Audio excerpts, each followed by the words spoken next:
Hi, I'm Poor Man Hermes! We have more snacks. Well, I have more snacks. You can plainly see that I am by myself today. My Hashana, ladies and gentlemen, is not going to be joining me today because this is the gluten-infested episode. Or at least the first of maybe a couple that might arrive, I don't know. So, you can probably tell that all the snacks I have here, because of what I called it, have gluten in them. Delicious! So, you may remember this from a previous episode, the panda raspberry treats, or cherry, whatever, I don't care. And this had gluten in it, and I remember reading it off. Yeah, wheat flour, second ingredient.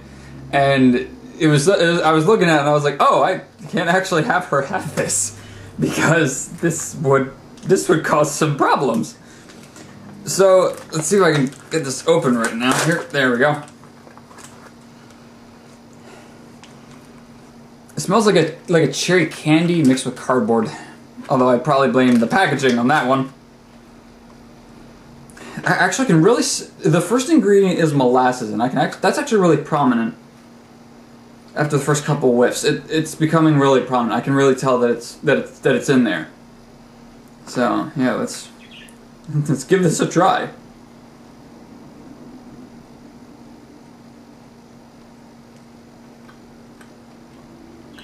There's the molasses. Okay.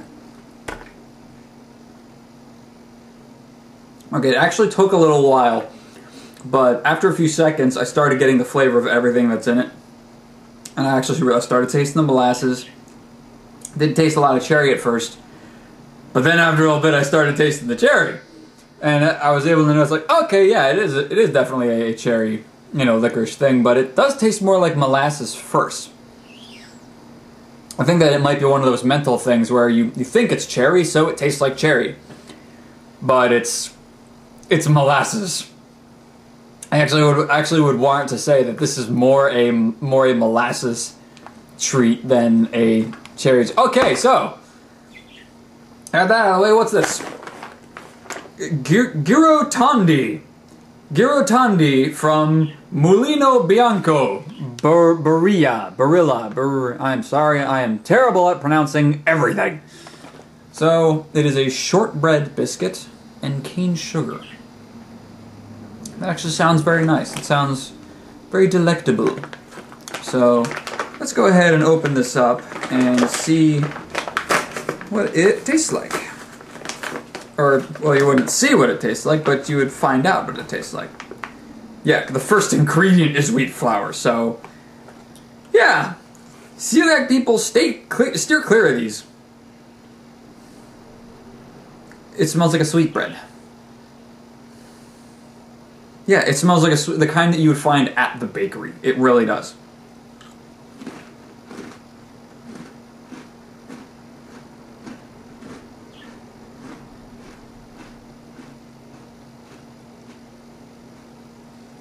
Tastes like those vanilla wafers if they were made like out of pretzel batter, which is actually really good. You know how pretzel batter, whenever it have just come off of the trays in the oven, it has that really rich taste, and it's almost like maybe there's a little bit of butter in there. That is the kind of taste that it tastes like it should be in this, and they just don't say that.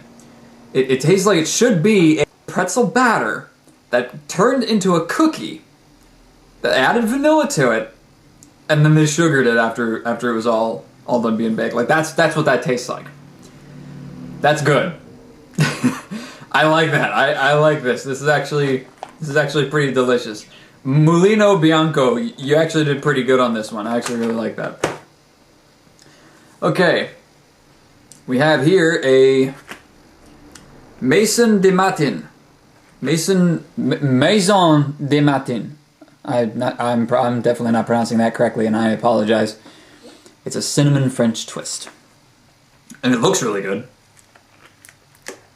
Apparently, it's so good they had to keep it all the flavors shut with a piece of Scotch tape. Yeah, see that piece of Scotch tape on that. Alright, so let's open this puppy up.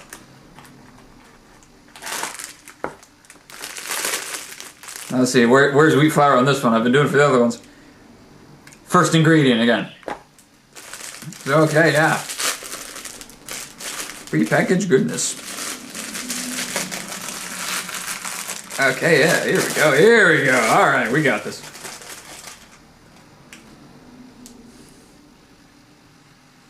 That smells delicious. You know these cinnamon twists that you would get at like Taco Bell? This smells exactly like that. Yeah, it smells so much like that. It's not even funny. Okay, well.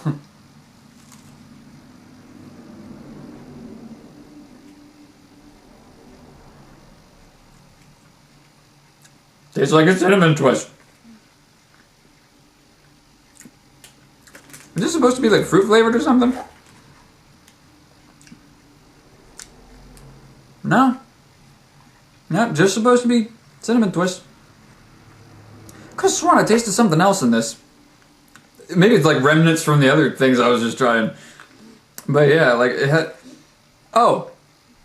At the bottom of the ingredient list, they actually list gluten. Like literally, they list gluten. In order: wheat flour, sugar, palm oil, cinnamon, soy oil, salt, gluten, and monocalcium phosphate. That's it. They actually put extra gluten in it. Because gluten!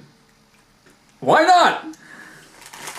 So, okay, well, that was also delicious.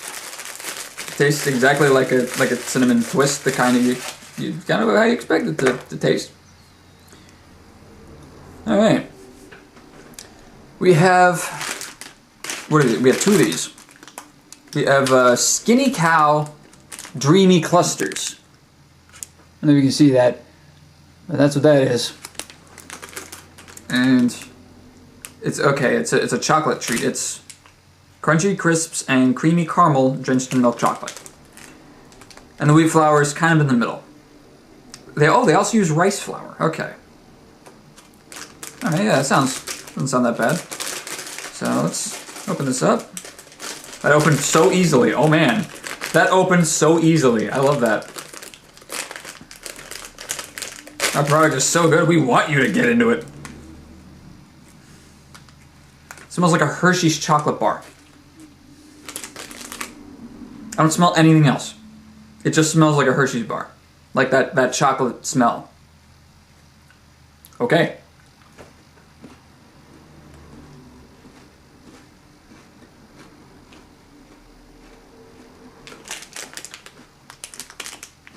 Okay. There's the caramel.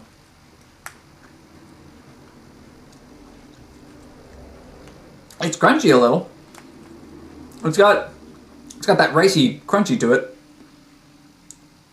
The caramel's not prominent. It really isn't. I tasted so much more chocolate than I did caramel. It's not even funny. If it is funny, I missed the joke somewhere. Pretty much, it's exactly like a Hershey's bar, just not Hershey's. Oh, it is. Oh, I see. It's made by Nestle. Up in the little corner here. See that? Nestle. Right there. You sneaky bastards. I know, it's not really sneaky. It's right on the front where I should have been able to just see it. But yeah, okay, so... Oh yeah, that's not bad. That's not bad. Yeah, right. Yeah, good food, good life. Nestle. Let's not get into that. So, alright, well that takes care of that one. Cliff Bar. We've got two Cliff Bars. We've got a chocolate brownie and an oatmeal raisin walnut bar. As I drop the oatmeal raisin walnut bar. That's what these are right here. So yeah. Now these both have gluten in them. Just, at least they probably have gluten in them. And it's an allergen statement. Contains soy and walnuts. May contain traces of dairy, peanuts, wheat, and other tree nuts. Okay. So, apparently it doesn't have any wheat directly in it, but it may contain traces of it. I wonder if maybe like it has. I wonder if maybe like it shares the equipment where they also make wheat, products with wheat in them, with the wheat and gluten in them. I mean, if that is the case, then celiac people, you still are going to want to stay away from this. But people who just have a simple intolerance could probably have this. Don't quote me on that. I'm not a doctor. I am a poor man. Right. So, all right, let's give this a shot here, because we can probably imagine what the chocolate brown is like. I'll save this maybe for another episode. It smells good. Too good. It smells very nutty, and I can smell like it smells like a cluster of nuts, which sounds so wrong. I'm so sorry I said that, but you get where I'm going. You get where I'm going. You know what I mean. Shut up. So okay, let's give this a try.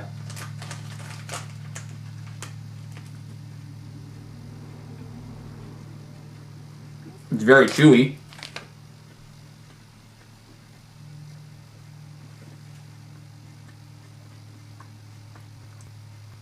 It's good. It's bland. None of the flavors are very strong. But I don't think walnut has a very strong flavor to begin with. I don't really taste any raisin. I wonder if maybe like just the bite that I had didn't have much raisin in it. Yeah, it really wasn't much of a raisin flavor. It says oatmeal, and I can taste that a little bit. It's not a lot though.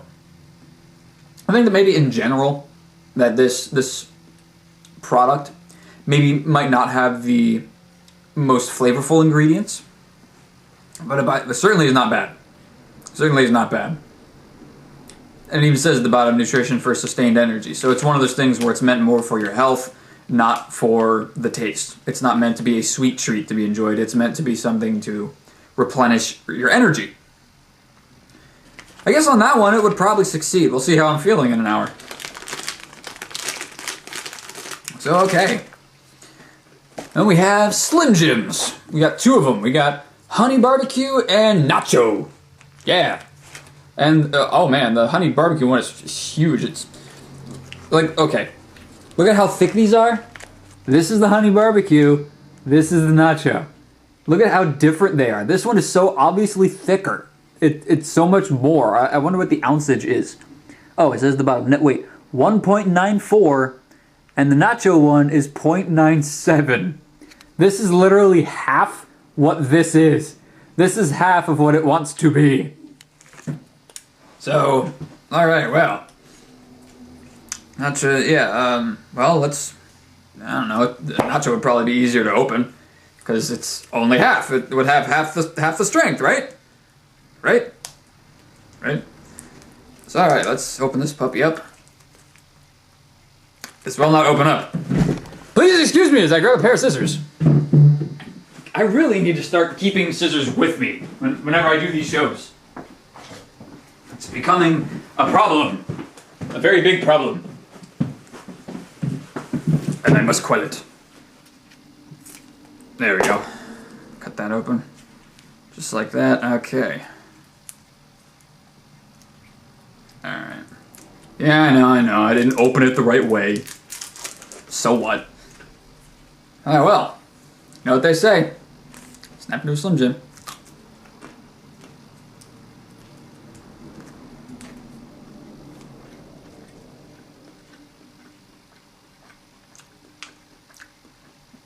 It's pretty good.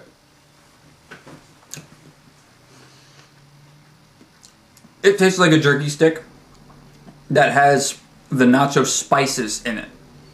Not so much the nacho, but the spices that would accompany the nacho. It's not like it has like actual like nacho ingredients maybe in it, because it definitely doesn't taste that way. But okay, like reading the ingredients, it does have like pepper powders, tomato. It's got tomato in it. Okay, there's the wheat flour, of course. because it's gotta have that. It's got paprika, lactic acid, of course, soy, citric acid, contains soy and wheat. Okay, yeah. So that tastes exactly like a spiced meat stick, where it has the flavor of it, but it doesn't actually have it. You know, it's not real nacho, it's just the flavor. So because of that, I gotta try the twice as big one and see how that one is. So this one's gonna be even better, or at least it should be, because it's twice as much. I'm gonna be chowing down on here. So alright, snap into a Slim Jim.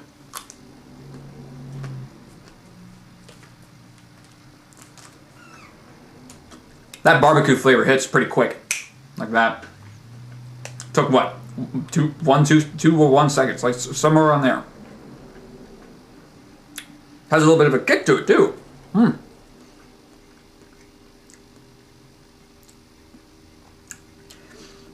I could just taste something sweet in there. That must be what the honey flavoring is.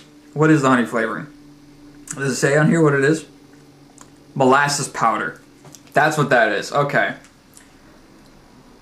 And the heat lingers a little bit. Okay, yeah. I'm not much for spicy stuff. I've never really cared much for anything with a kick like that. But it is still delicious. I can taste that it really was going for the barbecue flavor. They really did go for that. And actually it achieved that pretty well. It was just kind of it mixed in maybe a little too well with the molasses flavor and the spices that made it hot. At least for my taste. For anyone else, they'd probably say, yeah, it's a Slim Jim. I really don't eat Slim Jims though, so this was a new thing for me. So okay, We got one more thing in here today. This is a red velvet cake pastry thing that did come in a box. I don't remember what the distributor was or who the maker is, but I had a couple of these lying around the house. These things are old. I don't even know how old. And it doesn't actually say. There's nothing on the plastic that says how old it is. So I don't know how old this is, but I'm gonna eat it.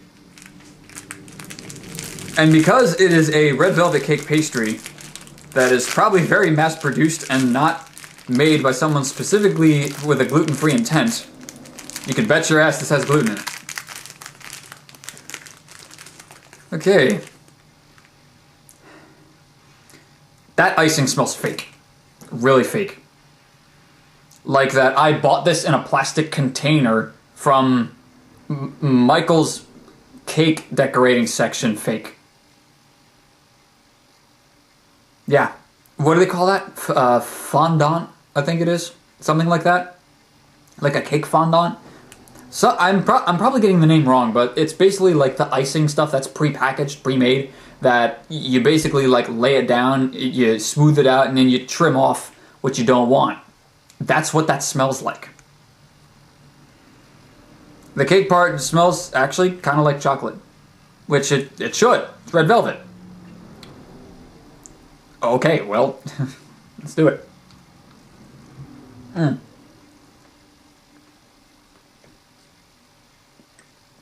The icing's a bit tough.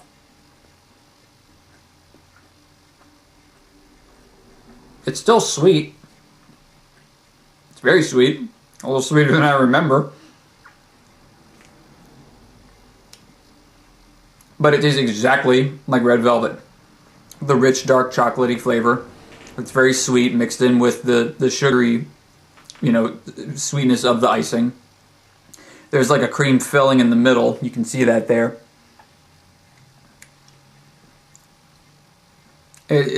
Yeah, I mean, it's a gluten-filled treat.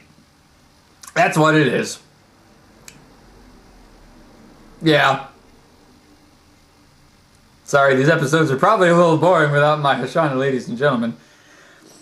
But it at least gives me the opportunity to eat the foods that that otherwise she'd be left in the dust with, because she has the gluten intolerance. She can't handle foods that have gluten in them. So all the foods like this are the ones that I would have to eat myself. So okay, I guess that's the episode. So all right, thank you very much for joining me. Hope you enjoyed the gluten-infested episode. You all take it easy, all right?